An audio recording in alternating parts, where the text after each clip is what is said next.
There is a leaked graphic going around Twitter that users purport is the actual original Ukrainian battle plan for the offensive. But is it Russian propaganda, or does it just reveal how robust the Russian defense effort has been?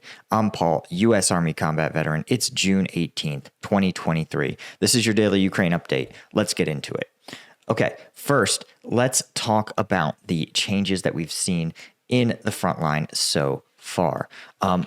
First, we will take a look here, and we finally do have a map update. One note is, of course, outside of Kyiv, you can see Ukrainian forces pushing across a broader axis, probably part of a flanking effort. Again, they're trying to go directly towards Robdine. But as we've seen, Ukrainian efforts to go along a lot of these roadways have been broadly unsuccessful. And instead, what you're seeing now is they're starting to work flanking maneuvers. I think this actually has some promise because it's just hard to mine huge areas like this. And so it seems possible that Ukraine will be able to traverse some of these fields easier than if they simply drove down roadways. So I think that's what we're seeing there. When we zoom out a little bit, you can see there's a few other minor changes, notably outside of Avdiivka. You can see the village of Vesely. You're starting to see Ukrainian forces push back in this area. And this is actually much more significant because it's real territory that's being that's changing hands. You can see these are along roadways. It's fairly developed. You have this effort that has been ongoing by Russian forces to encircle Avdiivka, and seeing these forces get pushed back in any substantive way is significant, right? If Ukrainian forces can take the whole of Vasily, you can see just how the attacker, the encircler, may end up themselves encircled, especially near Krasnohorivka. They can seize this. There's not a lot of terrain, defensible terrain, that's going to obstruct Ukrainian forces from moving to Novoselivka Drua and other areas, right? Really putting a lot of pressure on this Krasnohorivka forces. And we know that Russia reports that their Chechen forces, some of their really best combat power that's been held in reserve, primarily, I think, because Kadyrov doesn't want to risk his internal security forces, but they may find themselves in a really tough spot should Ukraine complete this encirclement. The only other notable change in territorial control is just a small adjustment in the fields outside of Rozdolivka, in which you see it's reporting Ukrainian forces making small gains, just barely holding on to these defensive positions, probably in this windbreak. So again, you're seeing marginal gains by Ukrainian armed forces, nothing real significant. Again, the momentum that they were building in Marakivka, that we were hoping to see turn into a breakthrough, probably doesn't look like it's on its way towards happening. Looks like Russian forces have been able to effectively dig in near Staromayorsky, and really make it difficult for Ukraine to punch through this territory. But here's where things get kind of interesting, right? You can see even the UK acknowledging that Russian forces are conducting effective defensive operations, with both sides suffering high casualties. Now, here's what I wanted to talk about. But real quick, if you want the breakdowns of the combat footage videos, I can't show you them on YouTube, but that's why I launched combatventnews.com. It has all these news stories that I can't get to, all my YouTube videos for free. And then, of course, if you become a member, which is the best way to support the channel, any one of these tiers is going to get you access to the members only content. And that is my weekly drop of the latest viral combat footage from the front lines. We break it down and we get insights that we can't get anywhere else. Last time we did a look at drone footage coming from Civdiv, which really gives us an insight into how drones are integrated into the battlefield. his friend is a drone operator. We see that using grenade drops on a Russian bunker, and we really get a case study in taking out a hardened bunker position. So if you're interested, link is up here and in the description, combatventnews.com. Okay.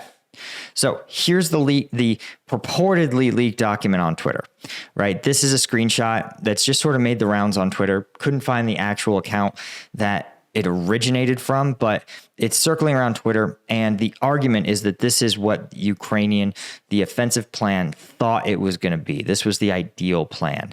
And as you can see, it's got a whole bunch of different, it's got a whole bunch of units, but broadly what this plan describes, I'll tell you what it says, and I'll tell you why I actually think this is probably Russian propaganda for a couple of reasons, or at least it's contrived. It may not be, I think it's Russian propaganda. It may just be a hobbyist putting something together in what they think is a military format. So a couple of reasons. First off, you have what this plan purports to show is the entire Zaporizhzhia front line.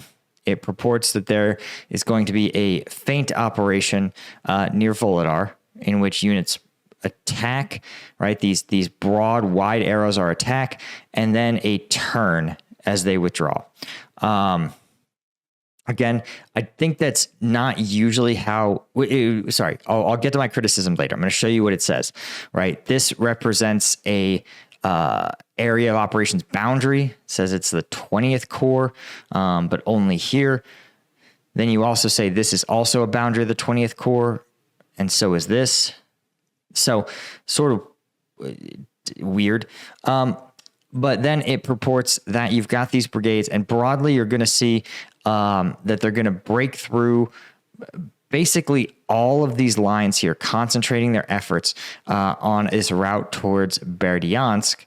And then half the forces will push on to Berdyansk, and half will continue to turn towards Melitopol, right? And they purport that by day 8, they're going to be at the sea,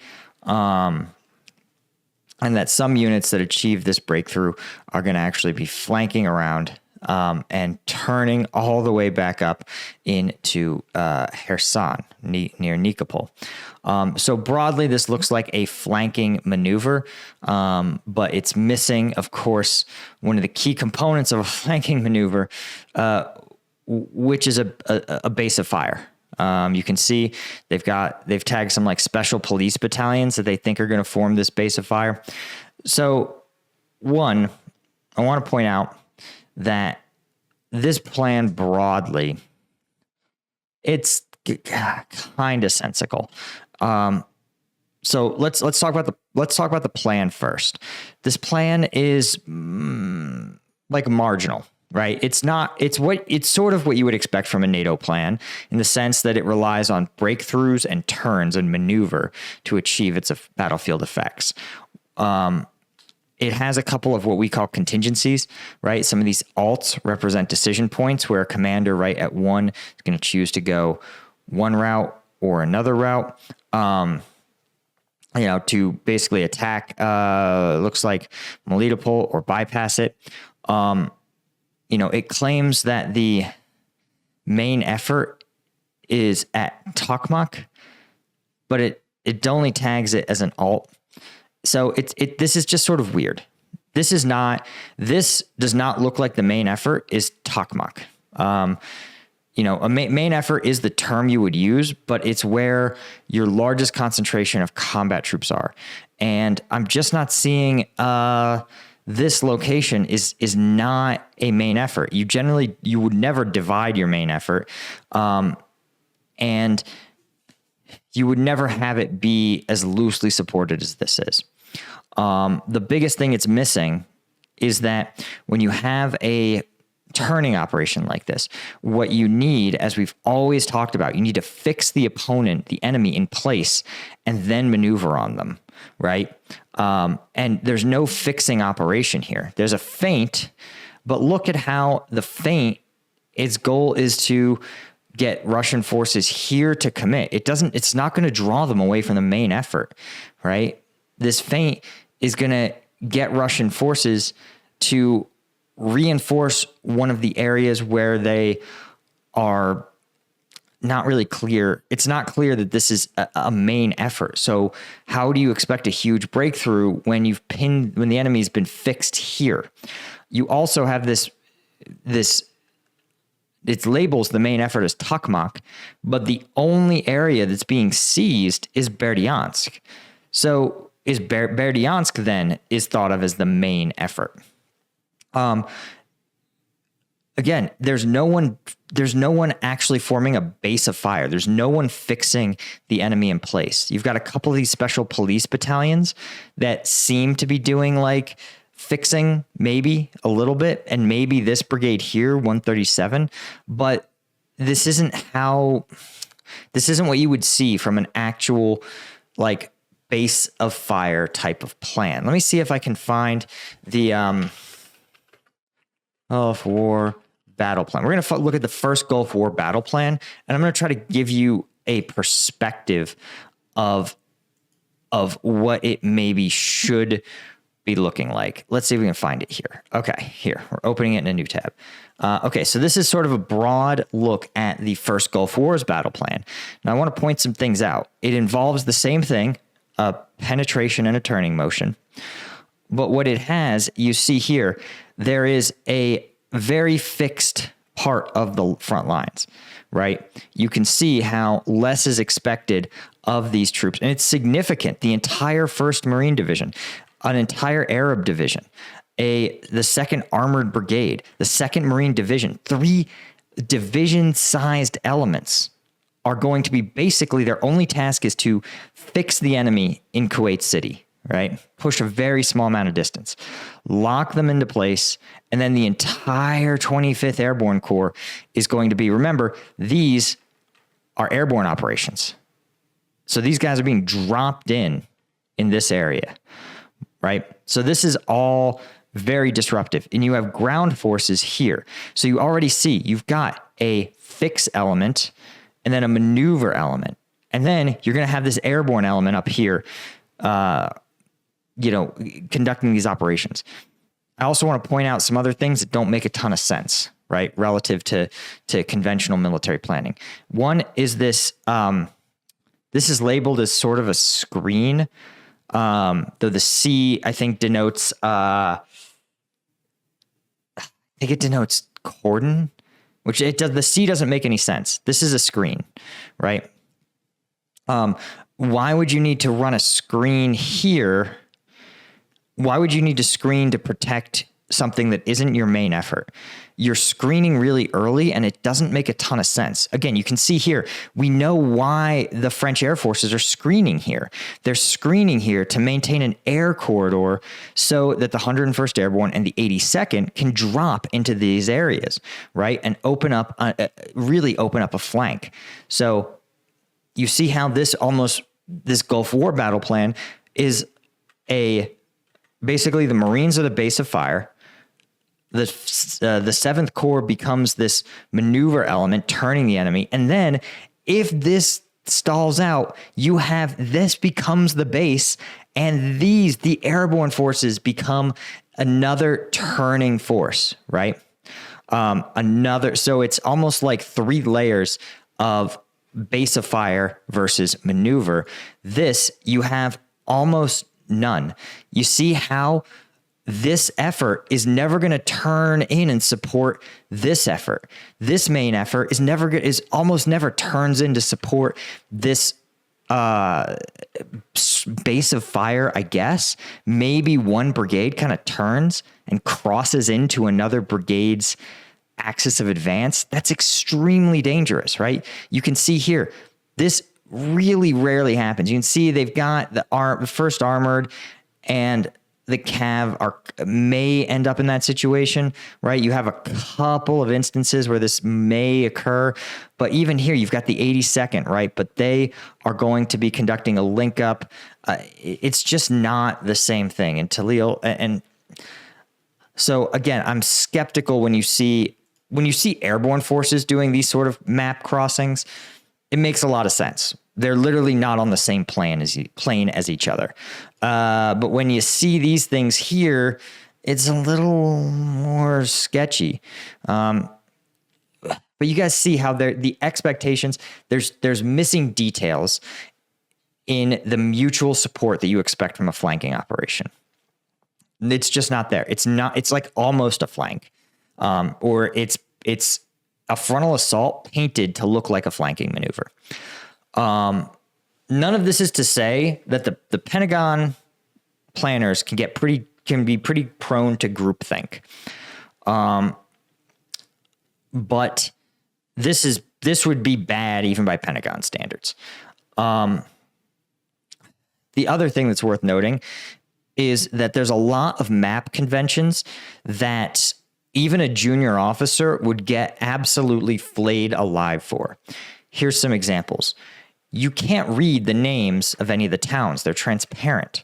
But that's the most important thing. You can barely read Berdyansk, but you have people seizing Berdyansk. You say the main effort is Tokmak, but you can't see Tokmak. In military planning, the terrain is not something you can wash away. Second, this is too crowded. And as a general rule, you want to uncrowd your graphics when they become like this. You consolidate units. You certainly aren't going to have the same unit appear twice on a map. That's incredibly confusing for the viewer. I've never seen like this labeling convention where they have 3, 4, and 5 labeled as alt. Like when it says 4 is tagged as Primorsk raids, but it says they're also going to reach the limit of advance here, but you don't. Raids are followed by withdrawals. So how can you conduct raids and go from this D6 line to the D8 line by raiding? It doesn't make any sense. This screen makes no sense tactically. You're not screening. What are you screening for? All you're screening for is a friendly fire incident, because you're literally going to have them screen as friendly forces conduct passages of lines 5, 6 times. That's not how you screen. And this doesn't look like an air asset. So you're talking about ground reconnaissance screening in front of advancing troops. Madness. Never going to happen. U.S. forces, highly trained U.S. forces with full technological capabilities would never let a screen cut through advancing forces. So there's no way the Ukrainians would be doing this, right? Also, you have 5, right, which claims it's labeled as an alternate access, but it's not clear that it is. And it's also not clear on why we switch different phases. We have these D lines. Is this a phase line? Because if you do, when you have different graphics, it implies that you have one attack and then a second attack, which doesn't make any sense. But more critically than that, there's some basic conventions here, right? You have a scale for your map, which is important, but what you don't have is a compass. Every map needs a compass or at least an arrow orienting the viewer to north. And the fact that this doesn't have it right next to a scale is something that just will never happen in the U.S. military. It's certainly possible that you generate a map that you don't need to scale, but if you're going to scale it, you should give a cardinal direction to orient it as well. Second is all these question marks.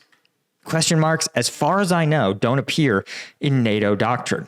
And the fact that they don't know, they're putting a question mark for these boundaries between cores. This is not that's not how you express an unknown. You express an unknown through like types of dashes. But you definitely don't go, oh, we don't know where the core or division areas of responsibility are. We're guessing. That's not something you have to guess, because you are the core, right? Like this is like being like, who's in charge of the 82nd Airborne? I don't know. Could be anybody. No, they're your unit. I don't understand these at all. Maybe they're denoting bridges, but in this map, these bridges appear to be massive, which doesn't make any sense. And it claims, well, it just has a symbol for naval unit or marine unit, but there's no strength. So like a naval unit of some kind, question mark, it will be in the area. This doesn't make this doctrinally, it isn't expressed in a way that makes sense. But also, finally, some of these names are way, way off. Zaporizhzhia, I can tell you for certain that in Pentagon documents, they use the Ukrainian spellings. And this is a Russian spelling. So I think what you're seeing is maybe either an enthusiastic Twitter armchair general. You might be seeing a Russian troll. You might be seeing Russians amplifying just some armchair general stuff, because it certainly suits a Russian narrative, which depicts this as being an 8-day operation. And we are now right around the 14th day, and we're not even close to this. So it suits the Russian narrative that Russia's defense has been robust. And I think while this isn't true, I think it is true that the Ukrainian offensive is starting to disappoint, that Russia's defenses are much more robust than I think the idealist Pentagon planners expected. I think they are not as dynamic as people thought they were going to be. But ultimately, it comes down to the fact that, as I've said repeatedly, you gave the defender a lot of time, and it was very clear from the jump that they were preparing for a huge fight in Zaporizhzhia. In the areas where Russia hasn't prepared for a large defensive fight for months, Ukrainian armed forces are enjoying a decent success outside of Bakhmut, as we saw outside of Avdiivka. So yeah, this is like, I guess I'm saying that while I don't think this map is real, I think honestly some of the criticisms the map sort of implies are that Ukraine vastly underestimated Russia's ability to conduct defensive operations and overestimated the ability of its offensive force to push through prepared Russian defenses. Anyway, guys, that's all I had for you. Thank you as always. Be sure to check us out at combatventnews.com, and I'll see you guys in the next one.